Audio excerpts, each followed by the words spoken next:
My phone was vibrating on the kitchen counter like it was trying to crawl away from itself. I didn't pick it up. I was standing barefoot on cold tile, staring at a half-packed cardboard box, the kind you grab last minute because you think you'll only need one more. Inside it were things I hadn't planned to take yet, folders, a framed photo I'd meant to leave on the shelf, a notebook with passwords scribbled in the back. The air smelled faintly like dust and lemon cleaner. Someone upstairs was playing music too loudly for a weekday afternoon. The phone buzzed again. Then again. I already knew who it was. I also knew that if I answered, I'd fall back into the version of myself that apologized before anyone accused me of anything. So I let it ring. What was strange wasn't the silence from me. It was how long it had taken for the silence to matter to them. An hour earlier, I'd been sitting at the small round table by the window, laptop open, coffee going cold, doing what I'd done 100 times before, fixing a problem that technically wasn't mine. It was muscle memory. Someone couldn't get access to something. Someone else had said the wrong thing to the wrong person. A deadline was approaching, and no one was quite sure who was responsible. That used to be when my phone would light up. A casual message. A half-joke. Can you just take a look? You're good at this stuff. This time, there had been nothing. Not until things stopped moving altogether. I glanced at the screen now. 12 missed calls. A few texts stacking up underneath. Where are you? This is getting awkward. Please tell me you didn't misunderstand. I turned the phone face down. If you'd asked me a year ago, even a month ago, I would have answered immediately. I would have smoothed it over, found the right words, made sure everyone walked away feeling like no one had messed up too badly. That was always my role, the one who kept things from getting uncomfortable. But something had shifted, and it hadn't happened all at once. It started days earlier, with a promise that was made too easily. There was a situation coming up. Not an emergency, but close enough that I'd been honest about needing backup. I remember saying it clearly, without drama, without accusation. I'll handle what I can, but I can't do all of it alone. They'd agreed right away. Almost too quickly. Reassured me. Told me not to worry, that they'd step in, that I could count on them this time. I'd believed them because believing them was easier than imagining the alternative. The day everything was supposed to line up, I waited. I checked the time more than I should have. I told myself delays were normal. That people got busy. That no one meant anything by it. By the time I realized no one was coming, I'd already adjusted. Rearranged. Covered the gaps quietly, the way I always did. No confrontation. No angry messages. Just a note in the back of my mind that said, pay attention to this. That note got louder as the hours passed. By the evening, I wasn't upset anymore. I was calm in a way that felt unfamiliar, like the calm that settles in after you finally admit something you've been avoiding. I cleaned up. Made a simple dinner. Sent one short message, neutral, polite, unaccusing. I handled it. We'll talk later. They didn't respond. That was when I started packing the box. Not dramatically. Not everything at once, just the things that belonged to me and no one else.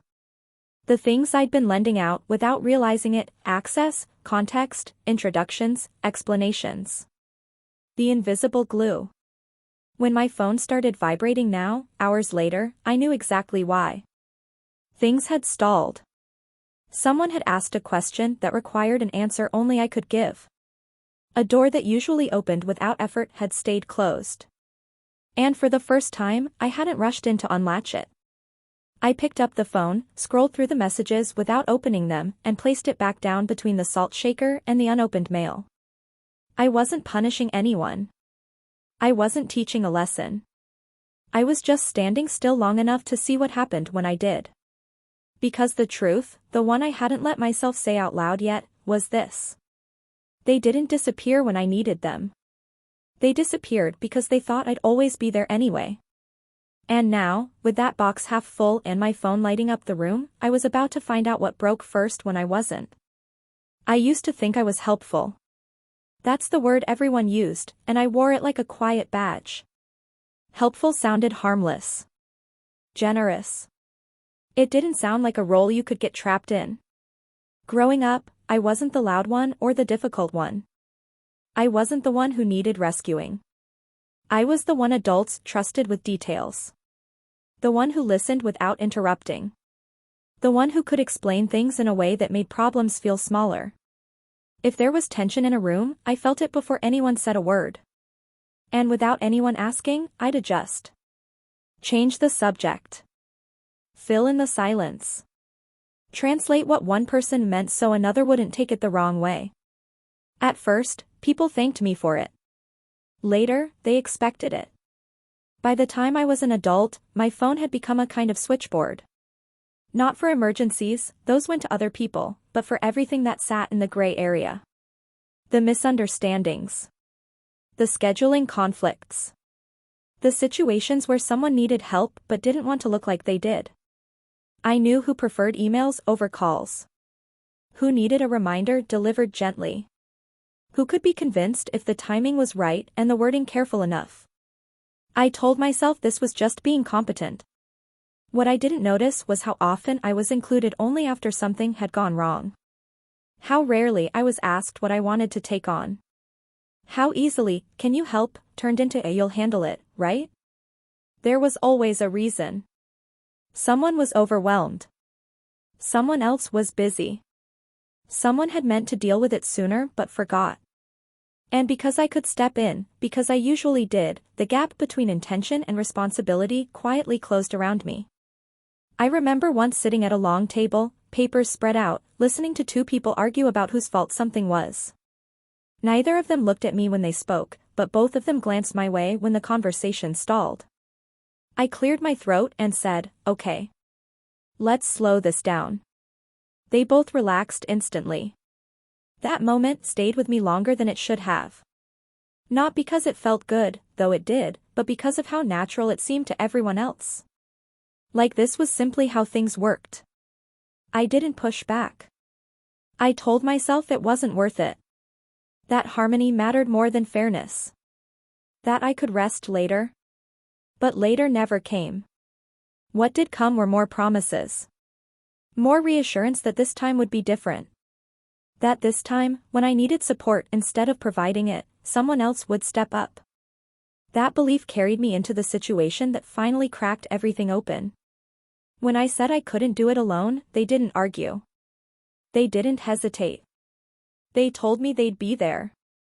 That I wouldn't have to manage every moving piece. I wanted to believe them so badly that I didn't notice how vague their words were. How easily they slid past specifics. How no one asked follow-up questions. Looking back, the signs were there. I just didn't know how to read them yet. Because for most of my life, being dependable had worked.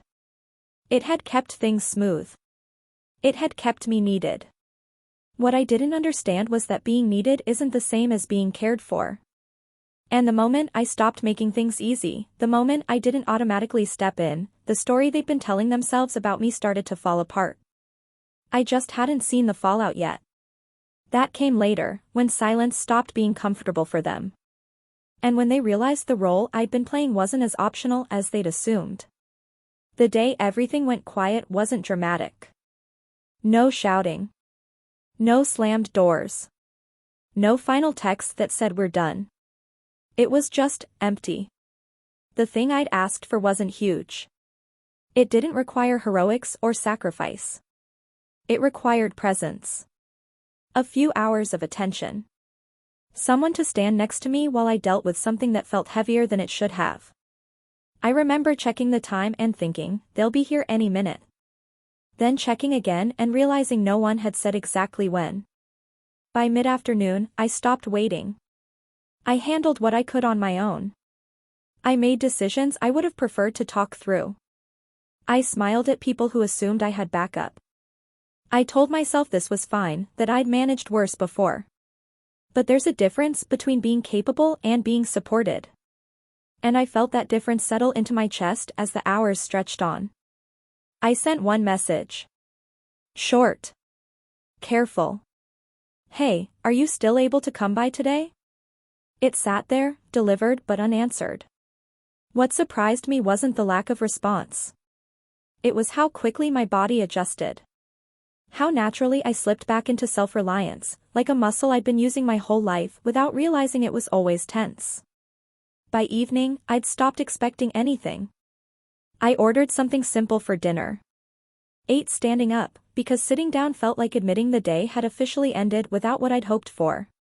Outside, the sky darkened in that quiet way it does when no one's paying attention. That was when I noticed the first signs that life was moving on without me being looped in. Photos appeared. Not sent to me, posted. Casual, cheerful glimpses of everyone being somewhere else, doing something light. Nothing that looked urgent enough to interrupt. I stared at one of them longer than I should have. Not because I was angry. Because I was finally seeing something clearly. They hadn't forgotten. They had decided.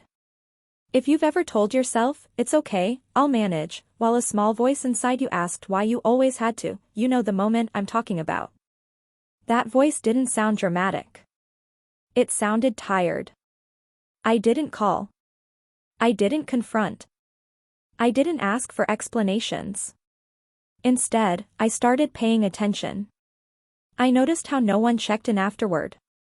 How the next message I got was about something unrelated, something that assumed I was available, ready to step back into place. That assumption landed differently now. Later that night, lying in the dark, I realized something that felt both obvious and unsettling. They weren't avoiding me because I needed help. They were avoiding me because helping me would have required them to change their plans.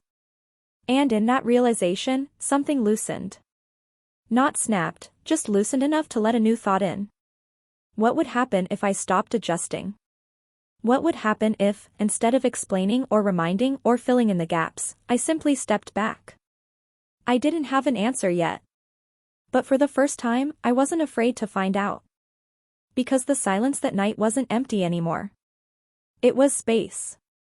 And I had a feeling that once they noticed it, everything would start to feel very different, for all of us. I didn't announce anything.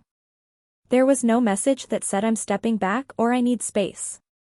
I'd learned the hard way that declarations invite negotiations, and negotiations always seem to end with me carrying the same weight, just with nicer words wrapped around it. So I changed nothing on the surface. I still replied when spoken to. I still kept my tone neutral. I still showed up where I was expected to show up. I just stopped doing the extra part. The part where I anticipated problems before they happened. The part where I translated intentions into action. The part where I quietly connected people who didn't know how to reach each other. At first, nothing happened. That almost made me doubt myself. I wondered if I'd imagined how much of the load I was carrying. Maybe I wasn't as essential as I thought. Maybe stepping back wouldn't change anything at all. Then the delays started. Small ones. Easy to dismiss. Someone asked me if I knew why an email hadn't been answered yet. Someone else wondered out loud why a decision was still pending. I shrugged and said I wasn't sure. And for once, that was the truth. A few days later, I got a message that made me pause. Hey, did you already send over that info? Things are kind of stuck. I stared at the screen, rereading it. Not because I didn't understand, but because of how carefully it avoided responsibility. No accusation. No request. Just an assumption that I had already done something, and if I hadn't, I would. I typed, deleted, then typed again. No, I didn't. I thought someone else was handling it. I sent it and set my phone down. The quiet that followed felt heavier than any argument. Not hostile, confused. That pattern repeated itself. A meeting that went nowhere. A conversation that circled the same point without landing. A task that everyone assumed someone else would magically resolve. I watched it all from a distance I'd never allowed myself before. And here's the strange part, my life got easier. My days felt less crowded. My mind, less noisy. I had energy left at the end of the day instead of feeling like I'd been slowly wrung out by 100 small favors no one noticed. I started sleeping better. Meanwhile, the messages changed tone. They weren't asking if I'd help. They were asking when. And when my answers stayed vague or absent altogether, the irritation crept in. Can you just jump on a call? This shouldn't be this complicated. We never had this issue before. That last one almost made me laugh. Of course they hadn't. Before, there had always been me. If you've ever been the invisible hinge holding something together, you know what happens when you stop turning. The door doesn't slam shut. It just sticks. And everyone pushes harder, convinced the problem is the door. They still didn't ask how I was doing. They didn't circle back to the promise they'd broken. In their minds, this was a technical issue. A hiccup. So I treated it like one. I stayed polite. I stayed calm. I stayed out of it. And slowly, without me saying a word, the pressure they'd been spared for years started finding its way back to them. They didn't connect the dots yet. But I could feel it building. Because when something has always been easy, inconvenience feels like a crisis. And they were just beginning to realize how much effort easy had been costing someone else. They noticed all at once. That was the thing I didn't expect, not the panic, but the timing. Weeks of mild confusion suddenly collapsed into urgency, like someone finally checked the clock and realized how late it was. My phone lit up one morning while I was making coffee. Not one call, but several, stacked close together. Messages followed. Longer this time. Less casual. Can you please call me when you see this? We need to clear something up. This is getting more serious than it needs to be. I didn't answer right away. I carried my mug to the window and stood there, watching a delivery truck try and fail to back into a tight space. The driver got out, walked around, shook his head, tried again. No one jumped in to guide him. No one waved directions. Eventually, he figured it out on his own. When I did pick up my phone, I didn't feel anxious. I felt curious. The first call I returned was met with relief so immediate it almost startled me. Not concern, relief. Like something critical had been misplaced and finally turned up. Where have you been? They asked. We've been trying to reach you. I said, calmly, that I'd been around. Just busy. That seemed to confuse them more than silence would have. They started explaining the problem. Or rather, the problems. Plural. Things weren't lining up. People were waiting on answers. Someone had said the wrong thing because they didn't have the full picture. A situation that was usually smooth had become tense. As they talked, I realized something important. They weren't upset that I'd been left alone when I needed support. They were upset that I wasn't absorbing the friction anymore. I listened without interrupting. Let them circle the issue the way people do when they're hoping you'll jump in and fix it before they have to ask directly. When there was a pause, I said, "It sounds stressful." Another pause. Longer this time. Well, they said carefully, "You usually help with this." Usually. There it was. I didn't argue. I didn't remind them of the promise they'd made. I didn't bring up how small my request had been, or how easy it would have been to show up. I just said, "I can't take that on right now." The words landed heavier than I expected. Not because they were harsh, they weren't, but because they didn't come with an explanation. No apology. No reassurance. Just a boundary, sitting there quietly. The reaction came in waves after that. Confusion first. Then frustration. Then attempts to soften it, jokes, nostalgia, reminders of how well we worked together.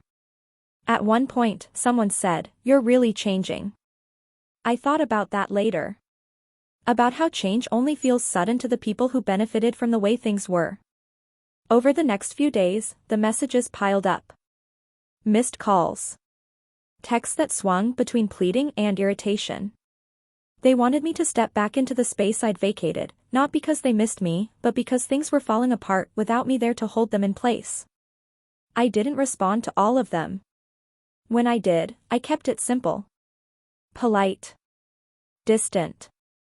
Unavailable. And slowly, quietly, the consequences settled where they belonged. Decisions took longer. Mistakes stopped being caught in advance. People had to own what they said and did because there was no one left to translate it away. Nothing exploded.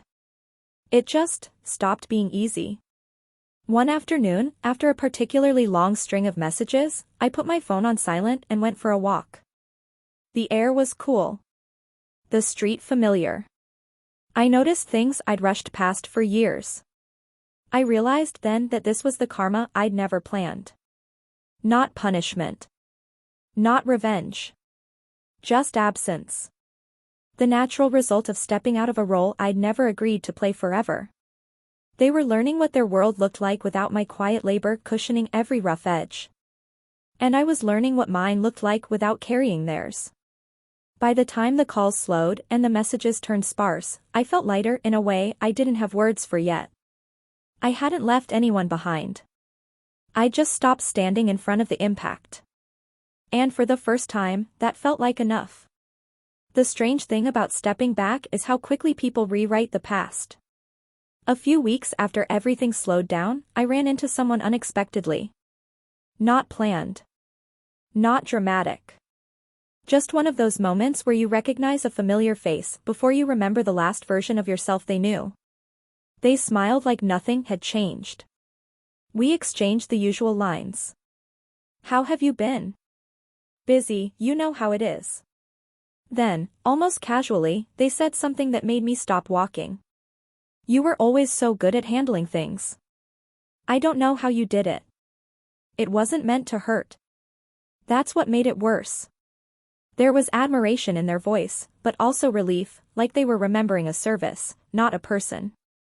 Something reliable that had once been available and now wasn't. I nodded and said, I did what I could. We parted ways, and I stood there longer than necessary, watching people pass. No one noticed. No one ever does in those moments. Later that evening, I thought about how often competence becomes a trap. How being calm, capable, and consistent teaches others a dangerous lesson, that you don't need care.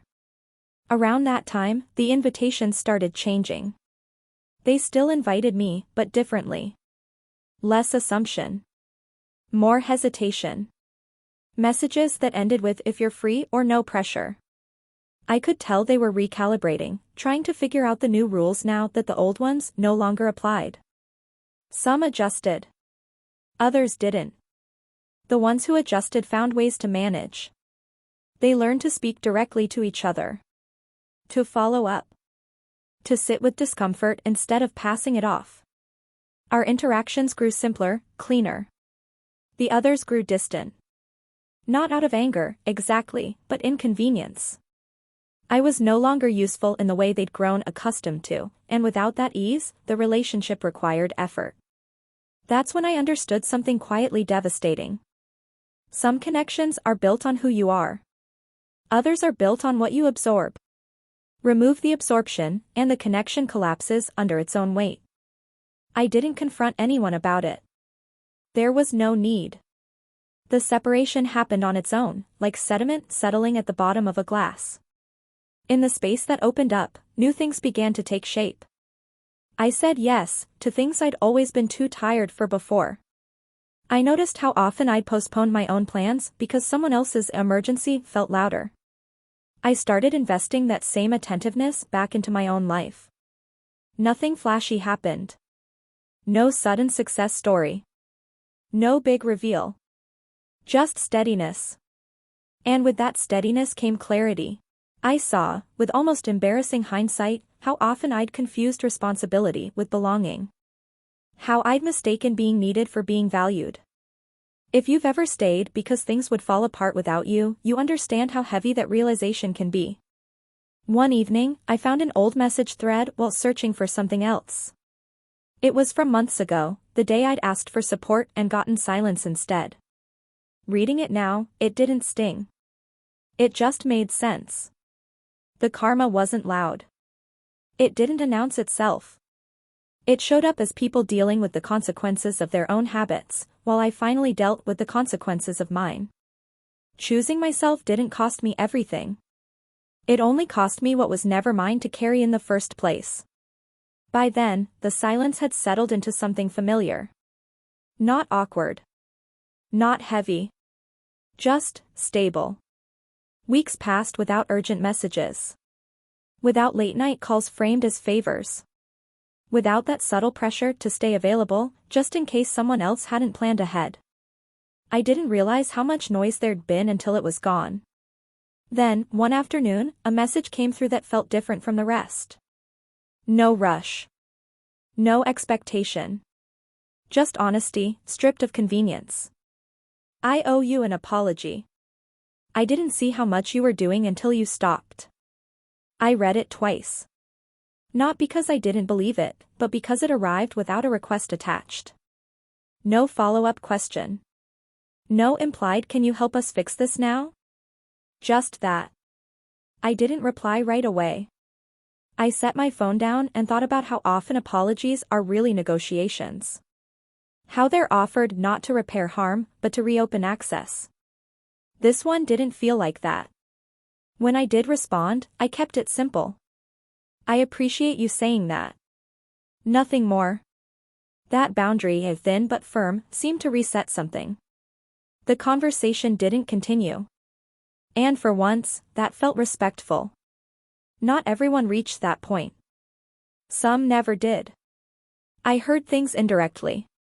How tasks kept getting reshuffled. How misunderstandings became conflicts without anyone there to smooth them over.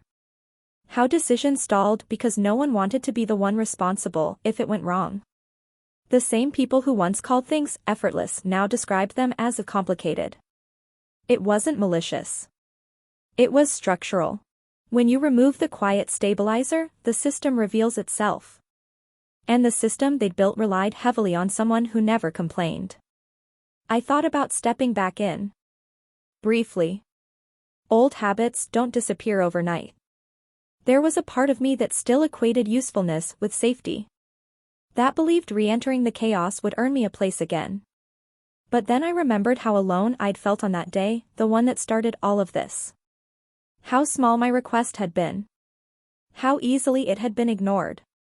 And I let the thought pass. Instead, I poured that energy into something new. Something that didn't require me to disappear in order to function.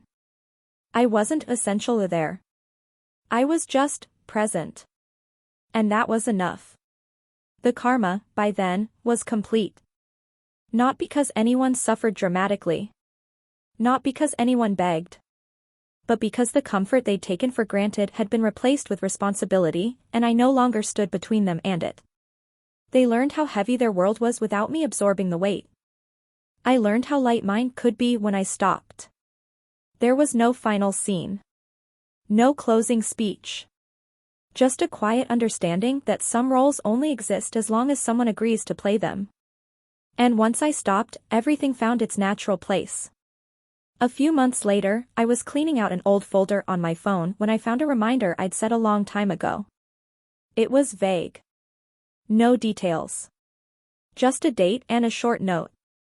Be available. I stared at it for a while, trying to remember what it was for. Then I realized I didn't need to. That version of me lived on standby. Always half present, waiting for someone else's urgency to decide my day. I deleted the reminder. Later that week, someone I hadn't heard from in a long time reached out. The message was polite. Careful. Almost formal. They asked how I was doing. Not what I could help with. I told them the truth. That life felt quieter. That things moved slower now, but steadier. That I finally had time to finish thoughts instead of just tasks.